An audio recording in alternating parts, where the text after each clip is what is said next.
សួរប្រិយមិត្តជាទីគោរពថ្ងៃនេះខ្ញុំសូមធ្វើការញ៉ាំចែកម្លែកនៅខ្លឹមសារបច្ចេកទេសនៃលក្ខន្តិកៈ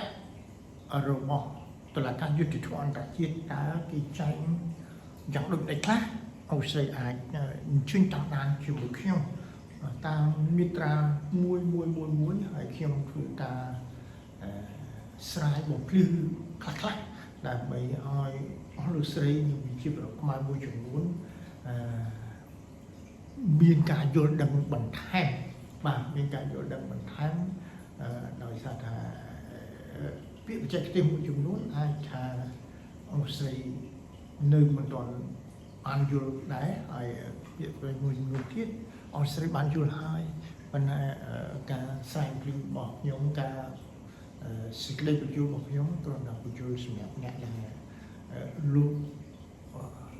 ការសិក្សា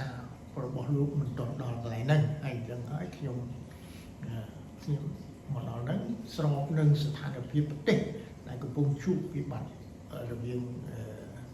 កម្ពុជាថៃយើងហើយសប្តាហ៍នេះកំពុងតែសើក្រីពាក្យសម្ដី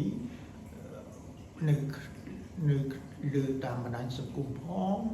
ហើយថ្មីនេះរដ្ឋមន្ត្រីការបរទេសលោកអាដាមប្រាក់សុខុនជាមួយនឹង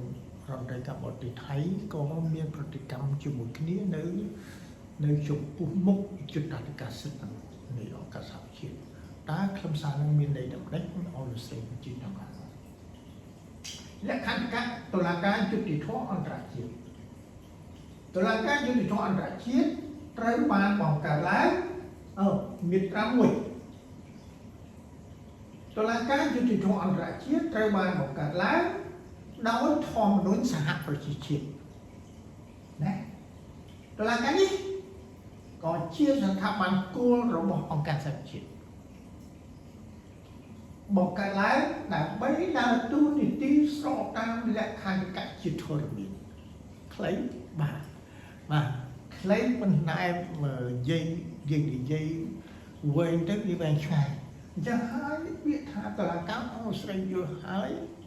ណែជាស្ថាប័នដែលមានសមត្ថកិច្ចសម្រេចសេចក្តីលើវិវាទដែលកើតឡើងនៅចំពោះមុខយុត្តិធម៌របស់ខ្លួនពាក្យថាយុត្តិធម៌អូស្ត្រាលីយល់ហើយតាមខ្ញុំដឹងថាពាក្យថាយុត្តិធម៌នេះគេនិយាយពីយុត្តិធម៌ចំពោះមុខច្បាប់មានន័យថាគ្រប់ភាគីនៃវិវាទលើកអង្គហេតុនៅអង្គច្បាប់នៅចំពោះមុខតុលាការបាទយុត្តិធម៌ជាខ្លីចឹងណាហើយអន្តរជាតិអូស្ត្រាលីយល់ហើយអន្តរជាតិគឺថាជាតិច្រើនអញ្ចឹងអន្តរជាតិនៅក្នុងនៃនេះសមាជិកនៃអង្គការសហជាតិមាន193ប្រទេសដែរហើយមិនត្រឹមតែប៉ុណ្ណឹងរដ្ឋដែលមិនមែនជាសមាជិកក៏ស្ថិតនៅក្រោមយុត្តិធម៌របស់តុលាការនេះដែរត្រូវបានបង្កើតឡើងដោយធម្មនុញ្ញសហជាតិដោយអូស្ត្រាលីបានស្ដាប់បទអត្ថាធិប្បាយរបស់ខ្ញុំមុនហើយចាប់ពីមាត្រា92ធម្មនុញ្ញសហជាតិចាប់ពីមាត្រា92ដល់មាត្រា96ខ្ញុំបានធ្វើការស្រាយបំភ្លឺខ្លះជូនហើយបើសិនជាមានចម្ងល់អីអាចសួរគ្នាទៅតាមបណ្ដាញសង្គមនឹងបានហើយខ្ញុំនឹងរីករាយឆ្លើយតុលាការនេះជាស្ថាប័នគោលរបស់អង្គការសហជាតិមានន័យថានៅអូស្ត្រាលីបានដឹងហើយថារចនាសម្ព័ន្ធគោលរបស់អង្គការសហជាតិទាំងអស់មានប្រមាណបាទអូស្ត្រាលីចាំទេបាទតែខ្ញុំចាំដូចជាខ្ញុំបានជំរាបអូស្ត្រាលីហើយមាន5ដែល5បូក6មានន័យថា5សំខាន់ធំហើយមួយទៀតគឺលេខាធិការដ្ឋានរបស់អង្គការសហជាតិលេខាធិការនេះđangតួនាទីជាស្វីសកដាលជារដ្ឋបាលកដាលទូទៅណាដែរហើយបង្កើតឡើងដើម្បីដើរតួនាទីមានន័យថាតួនាទីមានន័យថាមិនបាទមានន័យថាតែងតាំងចៅក្រមទាំងអស់ហ្នឹងហើយដើរតួនាទីគឺតួនាទីសម្រាប់សេចក្តីដែលសម្រាប់សេចក្តីលើវិវាទនឹងករណីមួយចំនួនទៀតដើរតួនាទីមួយចំនួនទៀតក៏គាត់ដើរតួនាទីជាមជ្ឈត្តករដែរហើយស្របតាមលក្ខន្តិកៈ đôi khi mà giá là khăn cả là khăn cả bỏ từ là cả nó tìm miền tranh cho bạn luôn bạn biết chỉ thôi rồi miềnคือของปัจจุบันgiờ là present charter present constitute មានន័យថាធម្មនុញ្ញបច្ចុប្បន្នឬក៏លក្ខន្តិកៈបច្ចុប្បន្នហើយដោយសារពេលវេលាដល់ទីបញ្ចប់ខ្ញុំសូមគោរពថ្លែងអំណរគុណអរលោកស្រីនាងកញ្ញាដែលបានយកចិត្តទុកដាក់តាមដាន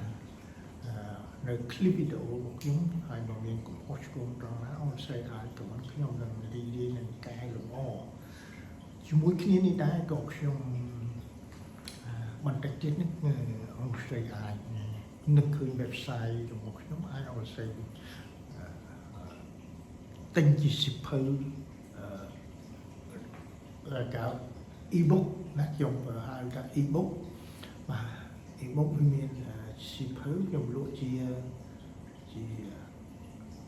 hard copy ក៏មានជាសិភៅតែម្ដងក៏មានជា PDF ក៏មានជា Word ក៏មានហើយសេចក្តីអត្ថាធិប្បាយរបស់ខ្ញុំក៏លក់ជាសាច់ដែរហើយកាត់ហើយកន្លែងខ្លះក៏អាចវាអស់ស្រីអាចចូលជាសមាជិកក៏អាចធម្មតាបងថាវិការក្នុងកម្រិតណាមួយអស់ស្រីអាចប្រើបានក្រៅពីនេះក៏មានសទានុក្រមក៏ខ្ញុំបញ្ចូលទៅក្នុងនឹងដែរលោកស្រីចូលជាសមាជិកដែរបងតែ$7ក្នុងមួយខែទេលោកស្រីអាចមើលចង់សួរពីអីចុចសួរបាទដោយសារតែពេលវេលាអស់ដល់ទីបញ្ចប់ខ្ញុំសូមគោរពថ្លែងអរគុណអរលោកស្រីនាងកញ្ញាទាំងប៉ុណ្ណេះបាទសូមអរគុណ